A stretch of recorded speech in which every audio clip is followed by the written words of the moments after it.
relationships and sex. You know, Right. my two biggest seller books out of 28 is Men Are From Mars and Mars, Venus in the Bedroom. I mean, I have the best sex life I've ever seen. Okay. And I have to say that, it's been a journey for me. I'm happy to talk a little bit about my past, only because I don't want to bore people. I Uh, don't think it's you know, boring at all. I okay. think it's good to Part know. of what I want to do always is, and I do tell lots of stories about my relationships and what goes on in my life, if there's a point behind it. So I'll try to make a point behind everything. Otherwise, I feel I'm just talking about me. So the first thing is I come from a family of very esoteric people.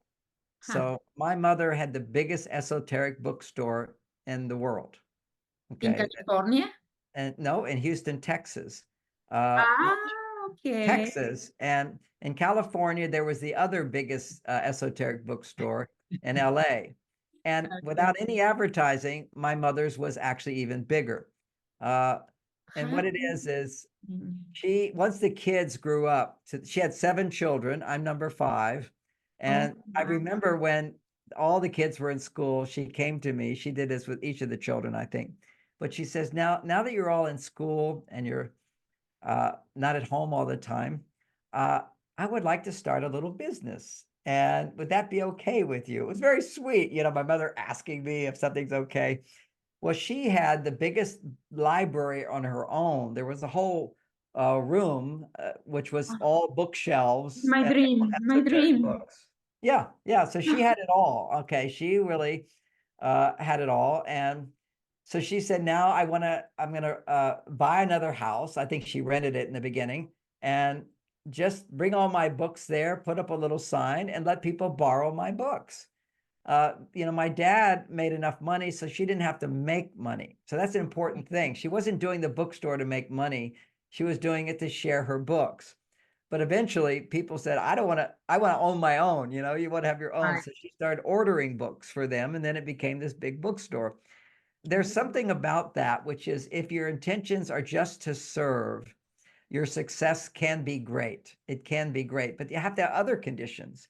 She could do that because she had a husband who she could depend upon to provide enough money for our life to be middle class. We were like middle class. And and it turned out that when she moved, my father and her, they moved to Houston, and she found a place which hadn't been developed yet, which was near downtown called River Oaks. And there were no houses there. So she built, before I was born, they had their house built there, and like a nice middle class house. And she had 7 children. I'm number 5. And then it turned out that that block was surrounded by mansions. It became the most beautiful neighborhood in the world, as far as I still am concerned. It's just Oh, beautiful. This is called River wow. Oaks, Houston, Texas. River runs through it, and big mansions Oh, wow. everywhere, opulence, abundance. But right in the middle is our house, exactly right in the middle. And so I grew up thinking we were the poor people. Okay. Yeah, of course. It was so funny. I mean, Yeah. so I never had any problem with it. It was just you get hand me downs and whatever. But it wasn't like I ever heard my parents worrying about money. Okay, there was never that sense of worrying about money, and she was very humble. So I had that background of somebody who's humble and satisfied with life. You know what humility is? It's also love. It's one form Mhm. of love because you're happy with what you have. You're not Mm. have to have this, and I have to build myself up, and I have to do this.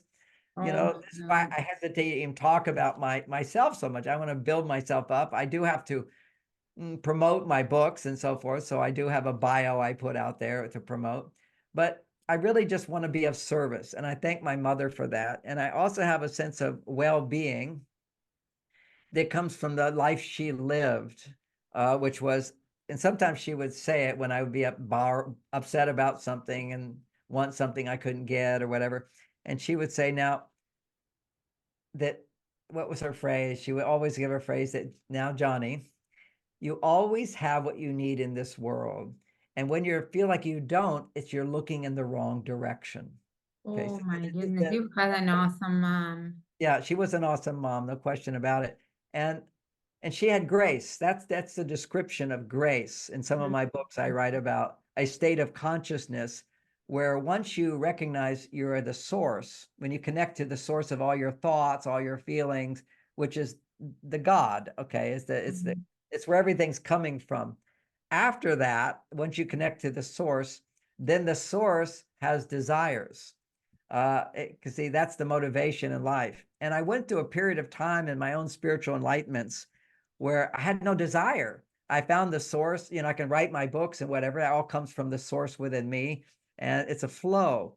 How So old were you when that was happening?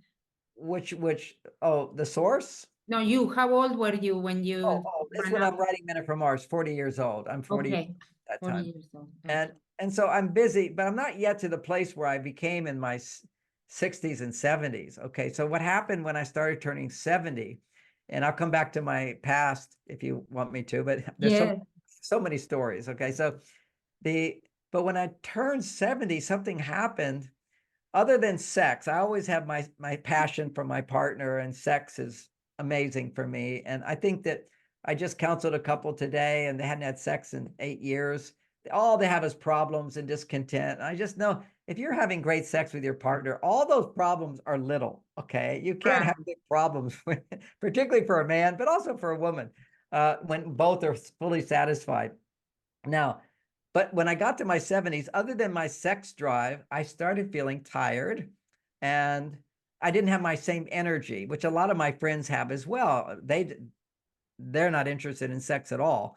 I just have, that's good for me because I studied it.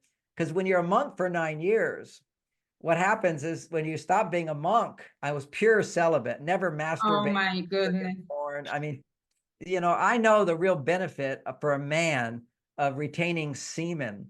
If you Oh. know that, if I was perspiring with exercise, I used to do yoga and perspire, it would be the smell of sweet semen. Semen Oh my. smell. And it was all in my body. This is known, Yes. and I Yes. would not smell that with the other men. So I knew they weren't really celibates. They were all doing their own thing. All it Right. takes is doing this once and you start all over.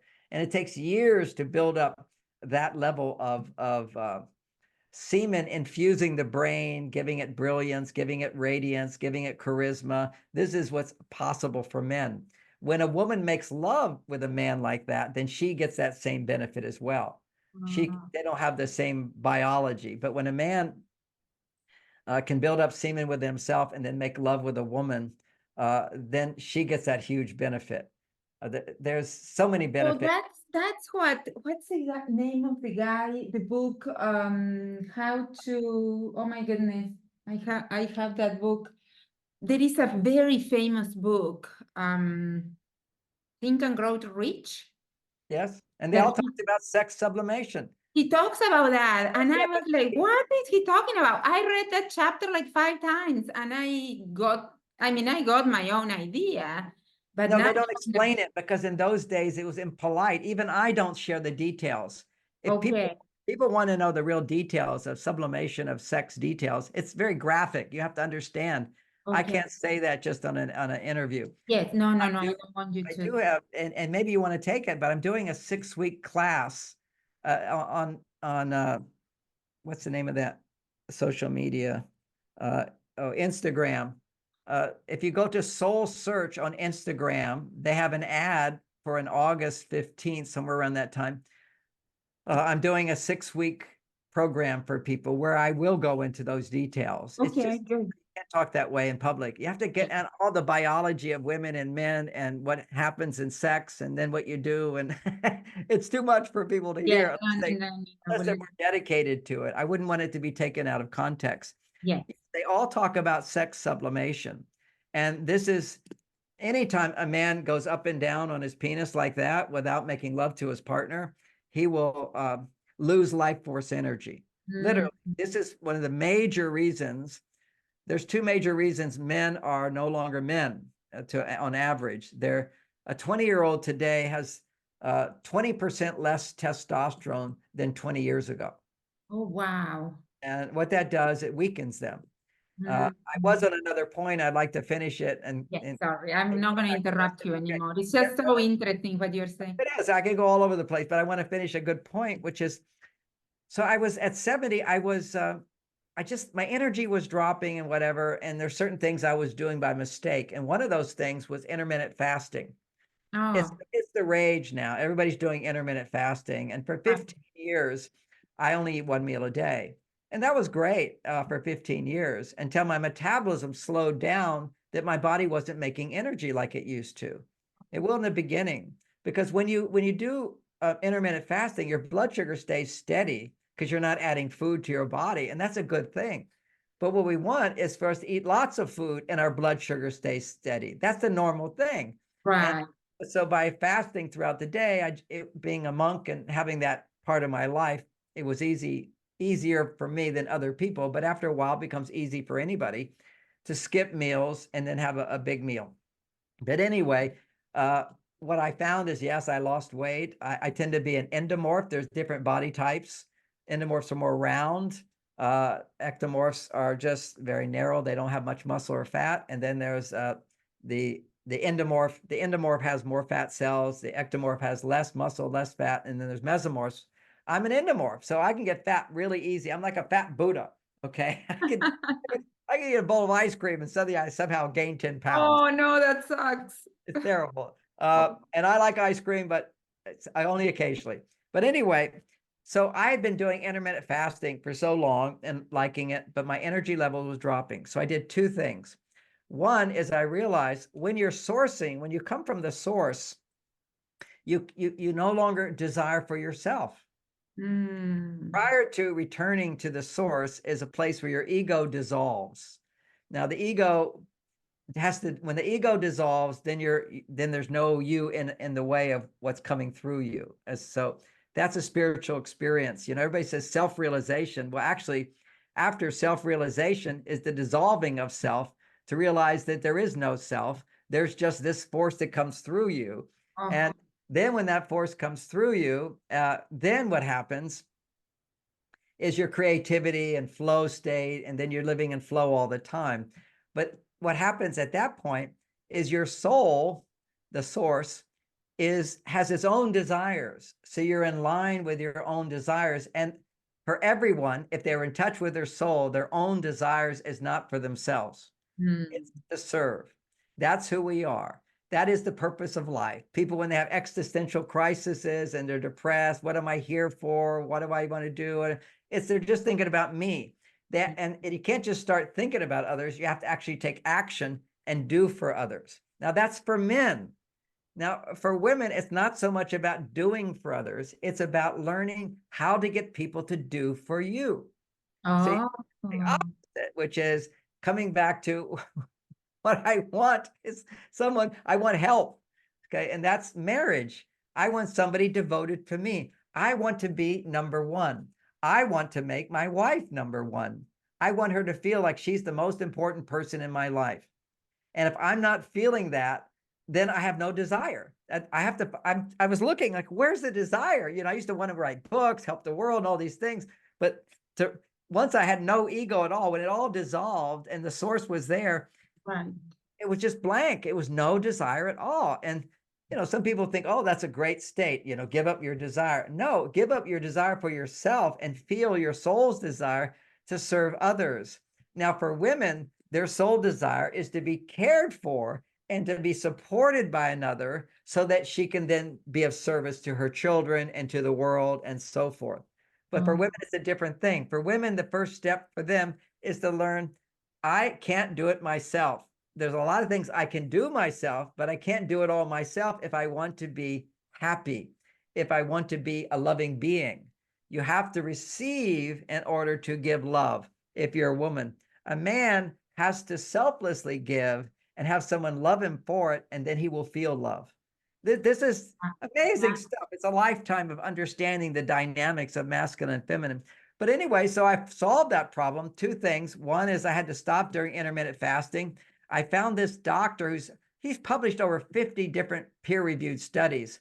And the last 3 peer-reviewed studies in Nature magazine and then some #1 magazines, he has peer-reviewed studies of people following his protein diet, which helps people, if they're overweight, to lose weight 20 pounds every month. Oh, I mean, we're wow. talking every month, 20, some people 35 pounds every month, but as on average, 20 pounds every month by having 4 meals a day and 30 to 40 grams of protein. Every Now, minute. every 4 times a day, first thing in the Wow. morning and before you go to bed. It's the opposite of what everybody says. But what I found is that you lose weight if you're overweight. You wouldn't lose weight. You don't need to lose any weight, but you No. build muscle mass. One thing I don't have to do. That you don't have to do because you're an ectomorph. You're No, just actually, no. I gain weight. I look at food and gain weight. I am very careful with what I eat, and I run. I have run 500 milers in the mountains. I have done Ironman events. I have run Dr. Gray you're from a the mesomorph. You're a mesomorph. You're a meso-endo, which means you can, if you're a pure endomorph, you don't want to run. You're a Okay, mesomorph. okay. Of a figure like this. And there, anyway, but protein, so important to burn fat, to build muscle, the whole thing. It's a program. Afterwards, I can give you my consult. I have a consultant now. All my clients are doing it. I just have to share it because Yeah. it changed my energy levels so much. And in terms of my hormone balance, you know what I've been talking about in all the other interviews you've done is how important it is for Yes. women's hormone balance to be more estrogen than testosterone. And the balance, okay, is that when women's estrogen goes down, they're going to be moody, they're going to feel less energy, they're going to be less happy, they're going to be dissatisfied, they're stressed. We know that when a woman is stressed, her estrogen levels are too low for her, and usually her testosterone is too high for her. So women have a high testosterone, nothing wrong with that, but if it's too high for the balance, and everybody has their own unique balance, but we know pretty much where the ranges are. When it comes to testosterone, mine is now 50% higher than when I was a young man. That's why I'm extremely sexually active with my wife, but also I'm in a good mood all the time. And I found my desire. That was a big key because testosterone is desire. And I kept going, where's my desire? I just have no desire at all. Then, and I have love. Okay. I love is estrogen. So I have plenty of estrogen, but I wasn't getting upset about stuff. So I know I had enough testosterone, but I had to make a mental shift to realize that if I want to have more testosterone and I feel more energy, I need to desire more for others because this is so important for men. Women have to desire more for help, for support. And of course, what you're seeing is a lot of women who are saying, I don't want to be in a relationship. I don't want to be with a man. I don't want to do that. What do I need? What they're saying is, I don't need a man. Okay. And what I'm saying is, if you want to be happy, you need a man. Now, there's always going to be some exceptions to this, and then they find their way to be happy and fulfilled. There's no question about that. Yes. But we're talking about a whole population, maybe 50% more women today are not wanting to be in a relationship with a man. We're talking to people at least want to be in a relationship. There's people that don't even want to be, because why? So why would that be? Well, in America, I know clearly why it is. Why is that? In America, over 50% of children grow up without a father in the home. Okay. So if you're a little girl and you don't see a father and all the amazing qualities a man can provide, and a mother who knows how to ask him for help, knows how to get that support from him, knows how to fulfill her emotional needs. If you don't have a mother who does that and you don't have a man who provides it, a woman has no idea of what she needs, and she has no idea that a man can fulfill that or how to fulfill that. Because, all my message is teaching women how to ask for what they need, know what they need in order to produce female hormones, as opposed to like, I was counseling someone just today. She was like the classic example of the woman in my Men Are From Mars book, which is a woman way on her male side. But what she does is she's always telling her partner, you should do this, you should do that, giving him advice, asking, why would you do that? Why would you do that? Anytime you question a man with doubt and mistrust, you're knocking his testosterone down. Anytime you suggest to a man, if he's not asking for help, you're pushing him over to his weak side. You know, we need this whole new knowledge of how to empower men and how to empower women to get what they need from men. And you kind of think, why didn't we figure this out before? Because culture figured it out. We don't have a healthy culture now. Well, we have a No. confused culture.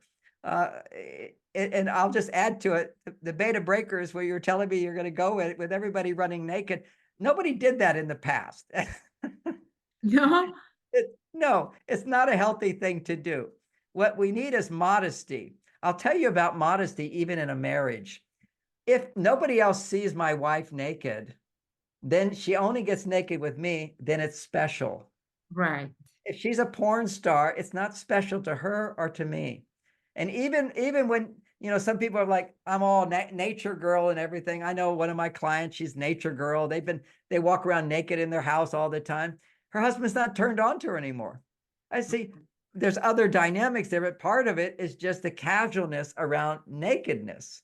See, Yeah. nakedness should be this very special thing that a woman does when she wants sex. And it becomes a clear signal that she wants sex. You know, she puts on an outfit kind of like what you're wearing now. Okay, it's a sexy outfit. Thank So, you. but see, boys today are all used to that. Women are doing this all over the place. So it's no longer this meaning that's very powerful to the male. You know, even a little cleavage that you're showing, which is quite beautiful, and it is beautiful, and you are beautiful. But what it affects the lower part of a man's brain, particularly in mature men. What some people say, and I agree with, that see, we have this unconscious brain that's animalistic, okay? And it only gets turned on in a male monkey when a female monkey is in heat, which means she can make a baby. That's when she wants sex. So when a female monkey wants sex, what she does is she shows her rear end, which swells up like breasts. And Yeah. so a woman's cleavage activates the lower part of a male brain to get turned on because a monkey's ovulating. This is like amazing No, stuff. I think I mean, everything you're saying is so amazing, but what is coming up for me that I would like to hear your your ideas. I think there is a disconnect between men and women, and you know this. I mean, I'm talking to the eminence on this, on the guy. So that there is a disconnect between men and women, or maybe I'm just talking for myself. I could just be talking for myself. But to me, in all honesty, when you say and I appreciate your compliments, but I feel like I am flat chested, I'm full of bones. I'm like, I don't feel sexy. I don't think I am sexy. And Well, maybe now what you're bringing up is there's so many women, okay, right, who are so critical of their bodies. You right. have no idea what men see. And I'll take a I moment. would like you to talk about that, how men see Okay. us as So beautiful creatures and we don't see ourselves. you don't see it because you don't see yourself that way, because women are hypercritical of their bodies. They don't have a clue as to what happens when a man sees a woman who is beautiful. You are a woman who's beauty, but I want you to know not all women are beautiful. And some women physically are beautiful, but they're not beautiful. They're Okay. shut down. There's no femininity there. I Mm, just saw a great movie I recommend anybody. It's called, gosh, just talking about, usually if I've just talked about something, it doesn't pop up.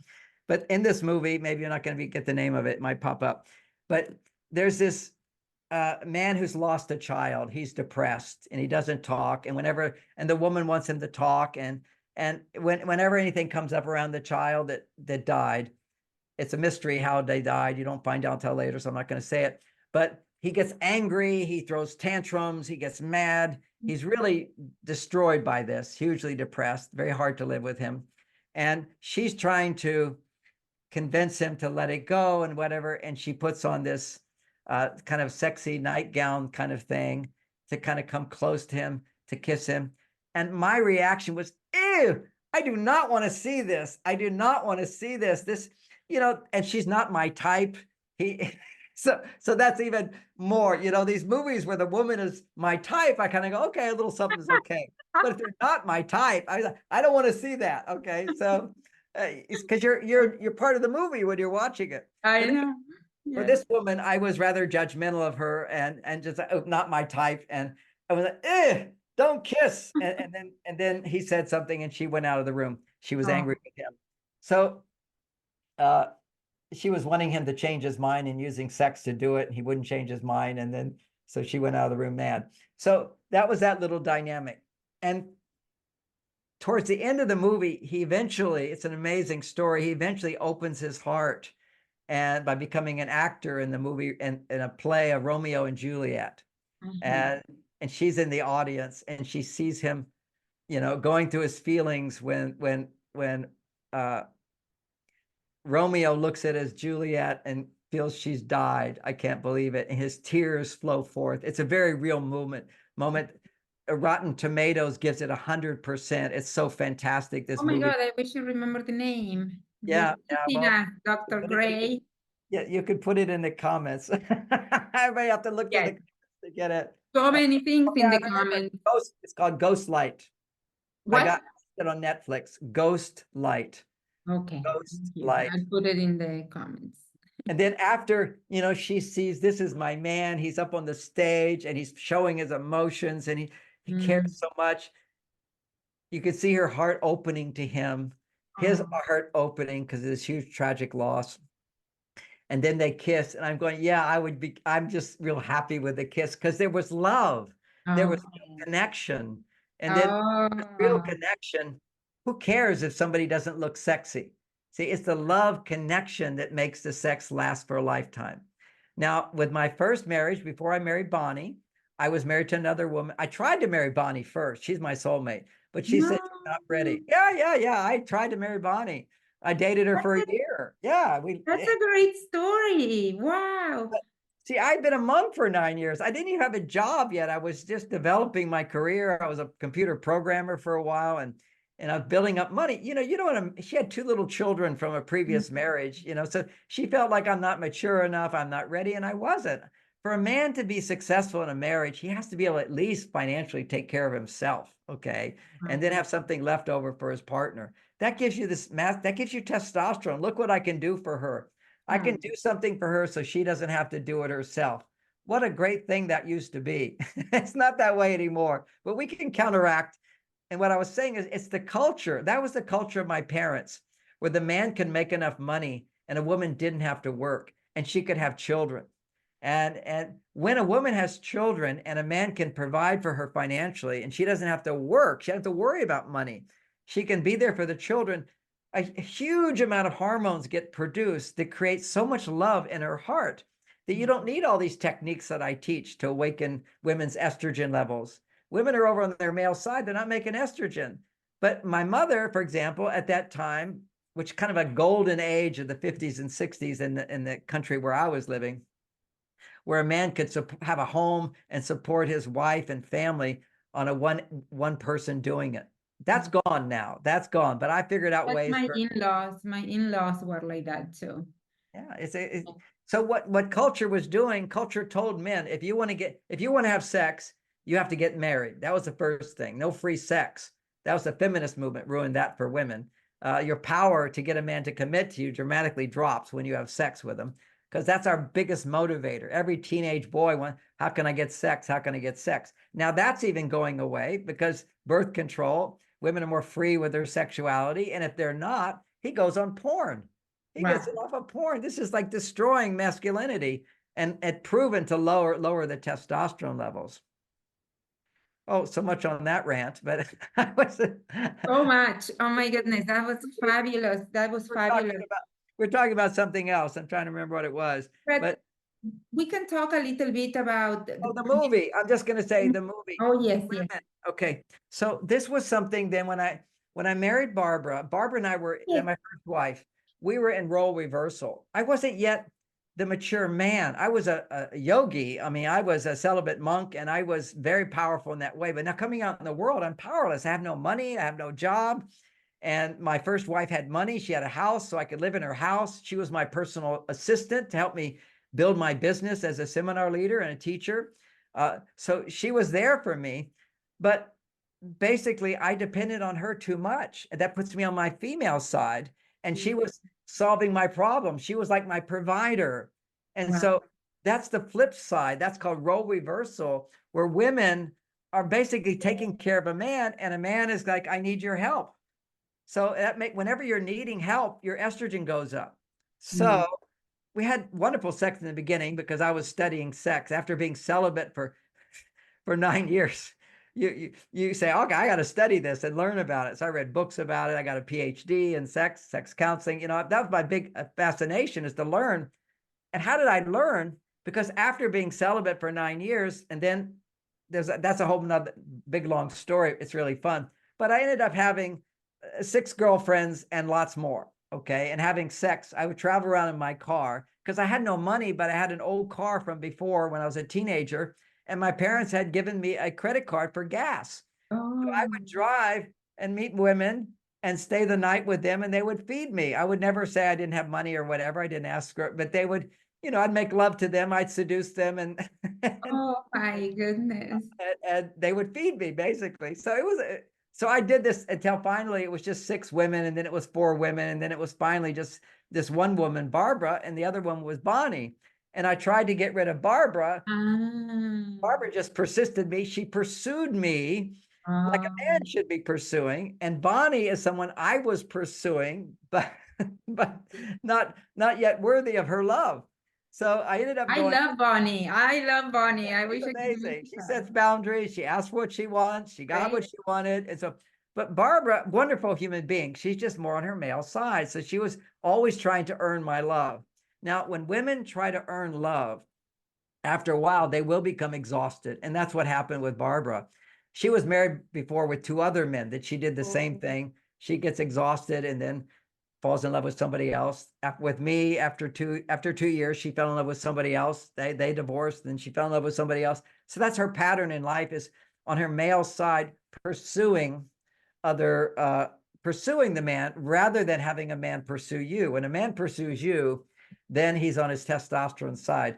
Any woman can pursue a guy just by wearing sexy outfit and saying, I'll have sex with you. Okay, that sounds great with me. And then he never wants to talk to her again because he didn't build the commitment. That's what allows a man to become monogamous. And there's actually a hormone that happens. But I want to finish this story. So what I did was, finally, during that time where I was having lots of sex, not having sex for 9 years, traveling around, I interviewed women before I had sex with them. Oh, wow. Gosh, they were feeding you. They were giving you material for writing. That's right. I was interviewing. You Yeah. are a genius. And Gosh, it's you usually look not so romantic. innocent. Look at you. Yeah, if a man says, I want to learn about your body, your sexual experiences, what makes you most happy, because I'd been a monk, it seemed like easy to do. I said, look, I know nothing about sex. I've been a celibate for 9 years. Teach me about your body, what makes you feel good. And what I experienced over that time is women were all a little different and a little same, okay? But from my side as a man, I would have never thought that to be true. I had no sex education. Most men really didn't have sex education and still don't. They think they do, but they've forgotten it. That is understand a woman's biology, her body, what makes her happy in sex, what a man needs to do. And gradually these things are coming out a bit more today, but it's still in the wrong direction. I'll just throw in here,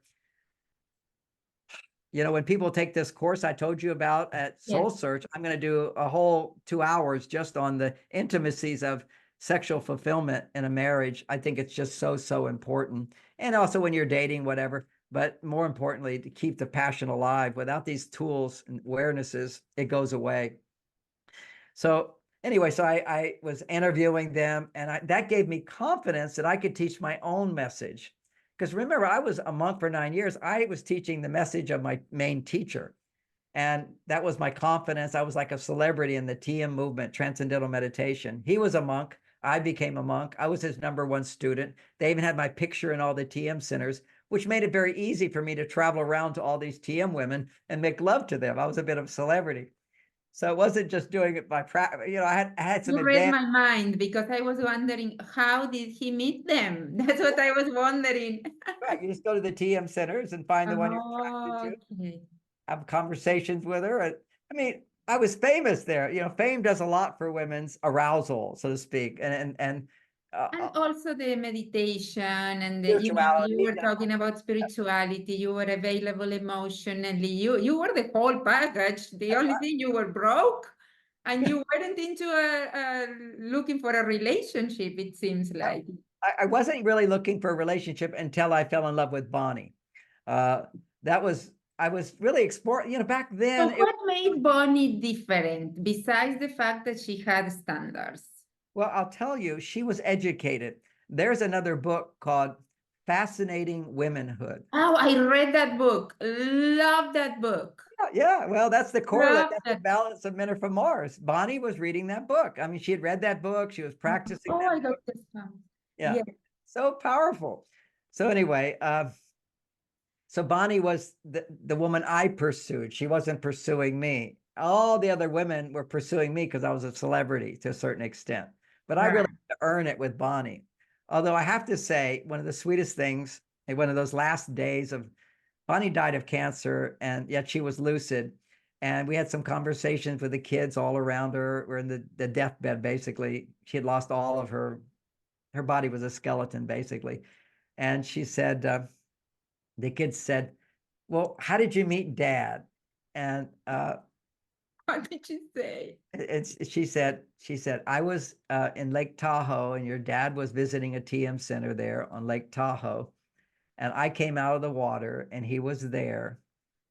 And the kid says, and did you know he was going to be your husband? She said, I knew he's my soulmate. She Oh, knew right away.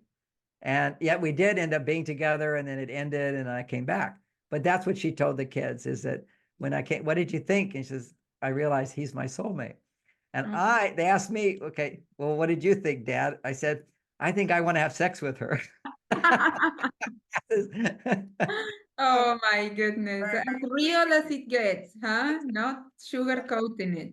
Okay, Yeah, now the because next thing that's the thing. It's is yeah. your big question, which I really want to get to. This is sort of some background to it. Yeah. So I married first of all, I married Barbara, and after 2 years, and she was a very attractive woman. She was like you'd see in the magazines, you know, she had all the features that advertising uses to sell things. Okay. So after 2 years, I'd be lying in bed with her, and I had no attraction to her at all. I Mhm. could not understand this. Okay. I was just kind of like, how can I not be attracted to her, to those breasts, to those hips, to that shape?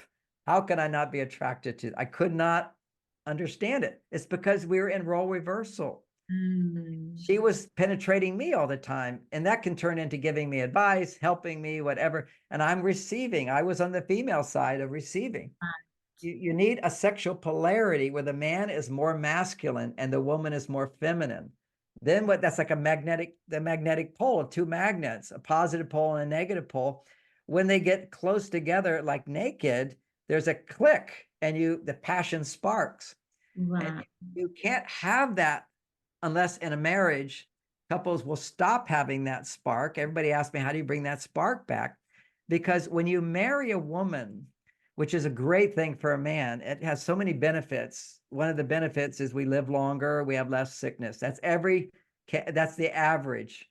And people say, well, what about the unhappy couples? I said, no, they live longer as well, and they're also healthier. They are the healthiest. You have a relationship like that where you have commitment. Well, even if it's a bad relationship, they're still going to be healthier. They're still going to live long life because there's something in there which is magic called commitment. Right. There's a commitment of staying together. And when it's not so good and you stay, there's even more commitment, ironically. But what happens when a man has sex with a woman, they've measured this, he has sex with a woman and he's committed to her and she's committed to him. They love each other and they're committed, but the commitment is the key thing. So this is married couples having sex. When they have sex, a hormone called prolactin gets produced in the man's body. Oh. That hormone, that's the longevity hormone. It's the monogamy hormone. It causes a man to lose interest in sex. Okay, so he's not going to be hunting another woman. See, Oh. men are always like, well, could I get better? Or what about that one? Or maybe I can have someone on the side that would feel good, as long as she doesn't know. This is just common. We'll say not everybody, it was common. And so the monogamy hormone diminishes a man's addiction to sex. Problem with it is that you lose interest in your wife as well, unless, and this is the key thing to my teaching, if you love your partner and you're committed and you have a family and you're not running from your partner just because there's some argument or whatever, or even an affair, you learn to heal it, okay? Instead of just run at the first opportunity. What you do is you heal these things and grow stronger in love. But the more you grow in love, the more prolactin a man will have, and he'll have less interest in having sex with her. And women need a man's sexual desire to awaken her sexual desire. Demanding sexual desire in a man and it takes a while. That's why I have something called foreplay, which will awaken her sexual desire. Often couples, if a man says to his wife, honey, do you want to have sex? She says, no. That's because she's telling you how she feels. But if you have sex, if you get in bed, let's just massage each other. Let's talk to each other. Let's do the exercises I suggest. Suddenly her estrogen levels rise. And when a woman's estrogen levels double, this is biologically true, then her testosterone shoots up and she wants sex more than a man wants sex. But it's because the foreplay has been there. But what the foreplay does is raise estrogen. Now, if your relationship is filled with what I call biohacks, which is foreplay, then my wife wants sex more than me. But never, I'm always happy to do it, of course. But she's the one who initiates it more than I do. And all it takes is to two bodies that have a polarity to come together, and then suddenly I want sex and she wants sex. Because we don't even say, let's have sex. Let's just go lie down. Let's go cuddle. And cuddling always turns into sex because we're so polarized. Right. Polarity is what I teach, is how to create polarity in your relationships, how to keep men's testosterone levels up, how to keep women's estrogen levels up. So anyway, I'm finally getting to answer your question. Somehow you need a lot. And I have so many other questions. It's like, the question was, why do women not see themselves as sexy? Okay. Right. So there I am. And I married Barbara, and after a while, she had what we call sexy body, and I wasn't attracted to it at all. I wasn't mad at her. When she had an affair with another man, I was devastated. I understand the pain that feels like, and reduces you to zero. It doubles zero for me because I couldn't teach my class on relationships if my wife wants to leave me or another man. Okay, so she married him, and I went off and healed myself. And 9 months later, I went back to Bonnie and convinced her, and then we lived happily ever after. But the interesting thing is, how could the physical not be attractive to me? It was just we didn't have that polarity. So that's one. Then two, so I married Bonnie, and the first year, we went to this lingerie shop. Let's go lingerie shopping. You get all like thinking sex all the time, like so we're in the lingerie shop, and as soon as at the front door, there's a poster of a woman who looks like she's on the front of a magazine wearing a purple lingerie with a little frills on it. I forget what it's called. What is it called? The little extra stuff that goes on the side that you can see through. Lace. Lace? A little lace. Oh, yes, lace. See, lace is really good, and see-through is really good because it's not giving you the whole picture. If you just give the whole picture, it's not as sexy. Sexy is just a little bit. Okay. The mind has to imagine a little bit more. Oh, what's possible? So you want to always open like a flower in layers and layers. So I'm looking at this poster and I say, oh, honey, let's get those. Let's get that. That would be fantastic. And she says, John, that's not my body. And I said, no, honey, that's your body. She said, John, that's not my body. And I went, no, I look at you, I make love to you. That's your body. And anyway, so that night when we made love, I realized when she took off her clothes, that's not her body. Okay. She wasn't that model mesomorph with the breasts and the little waist and then the hips, coming like that. It wasn't at all. Body's not that way. She's an endomorph. They don't have defined mesomorph features, So what do you like? So my conclusion is I want women to know that when a man is turned on, your body is perfect. Okay. When there's polarized, not only does he think you're perfect, You're the most beautiful woman in the world is what he feels. Now, if there's another woman standing there and he's comparing, then you're going to the brain. But when a man is turned on to you, or when there's polarity. And the same thing happened in the movie where this woman was repulsive to me connecting to this man because she was using sex to change him. Yes, Another she was woman is trying to trying to, manipulate him, and yeah, that is repulsive. that's Yes. male energy. Whenever Yeah. you're trying to fix something, change something, that's Right. male energy. And so it was repulsive to me. But suddenly she was feeling, this is my man. He's opened his heart. He cares. This is like, he's healed. So she felt safe. And now her heart has really opened to him. And then suddenly she becomes super attractive when in reality, from my point of view, not an attractive woman, an unhealthy woman. I think that a big part of attraction as well is healthy. We all have different body types. Another woman was telling me, this has been a big, oh, our time's up. Oh, we have to go. But, Yes, yes, we have to. but it's, you know, we've got this one woman was saying she was very much overweight, and she was saying, but you know, now I'm finding that my cholesterol's high, my hormones are off, and what I don't know what I did. I thought I could eat as much as I want because it was everybody's beautiful no matter what, and I'm self-esteem, and I look at myself and I say I am beautiful. And this is this whole thing that no matter how unhealthy you are, you're beautiful. No, beauty radiates, like comes out regardless of your body type. If you're healthy, you are beautiful. And when you're healthy and you have a man and you are beautiful and a man sees your beauty, and every day he has to tell you how beautiful you are.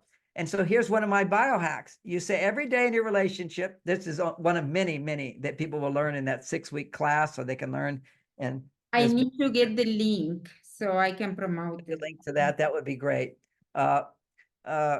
Helena will have that link. Thank you. She'll have the link to it and people can do that. But in there, one of the hacks, which is so beautiful. Natalie, are you in a relationship? I don't. Me? Yes. Yes, 15 years. Yes. 15 years. Okay, so this is the exercise you can, I just didn't want to assume anything. So 15 years in a relationship. Now, the husband needs to initiate. Ideally, you initiate, but he can initiate. He says, let's do the reassurance process. Okay. And the reassurance process is you're going to say to him, do you love me? And he's going to say yes. He's not going to say, of course. Why would you say that? This is an exercise. You're going to say, do you love me? He's going to say yes. How much do you love me? He's going to say, I love you with all my heart. Then you're going to say, are you happy to be married to me? Yes. Are you glad that you're married to me? Yes. Am I the only one for you? Yes. Do you still think I'm so beautiful? Yes, you're the most beautiful woman in the world. And you do that every day. Today.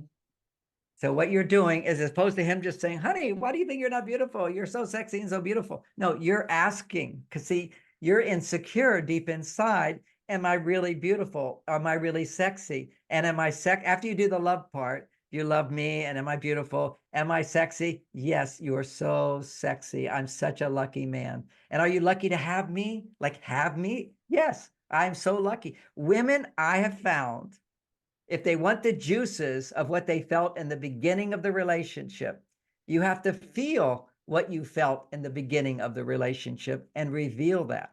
And what do women feel in the beginning of a relationship? Do you love me? How much do you love me? Am I the one for you? Will you always be there for me? Do you think I'm beautiful? Are you attracted to me? Are you happy to be with me? That's what you're asking all the. That is the high estrogen. When you feel those things and you willingly share that, asking for the reassurance, your estrogen shoots off the chart. And then Oh my God, I'm going to do that when he comes back. But first you have to tell him this is a process. Because if you say, do you love me? He'll say, well, of course I love you. Why would you ask such a stupid question like that? Yes, that's think I'm beautiful? He'll say, oh, of course you're beautiful. No, it has to be feeling from your side to whatever degree. And when you say the words, you start to feel the vulnerability. And then, but you have to tell him you have to follow the script. And following the script, you might think, oh, you're just saying that. No, because when he says those things, he will feel it more. And when he feels it more, it's his feeling it more. See, for men, they say it. If you need help and we say it, then we feel more. So Mm. if he just said it, it would be more intellectual. But when a woman asks for the reassurance, and we've already agreed we're happy to do this exercise, which is a way to keep her in touch with her Oh vulnerability. my God, this is amazing. It is amazing. It's This so, is so good. These are the amazing. biohacks. I hope to see everybody in my class. Yes, And yes, also thank to you. know, I don't want to keep you. I don't want to I keep you, know, I Dr. want to Gray. mention one other thing. Oh, that's enough. That's enough. We're so good. I can go on and on and on, which is why it's a I six. know, I don't want you to go, but I know you're so And, busy, so. and the thing about the class, I want people to know I've never done this before. We're live with a group of people. I'll talk for an hour and then they can start asking questions. Because I know when we're talking, people have so many questions, it's going off. And just to be able to let me apply the insight and the wisdom that I have gained to your circumstance. Otherwise, it kind of looks like how do you bring back the passion in a relationship? Well, Right. I've only scratched the surface of it just today. But Yes, one of my favorite processes. That's so good. yes, you gave us so much. Thank you. You're so generous. Thank you so much, Dr. Gray. And I'm looking forward to see you again soon. Take care and thank you. Bye. You're the Thank you best. all for listening. Bye-bye. Bye.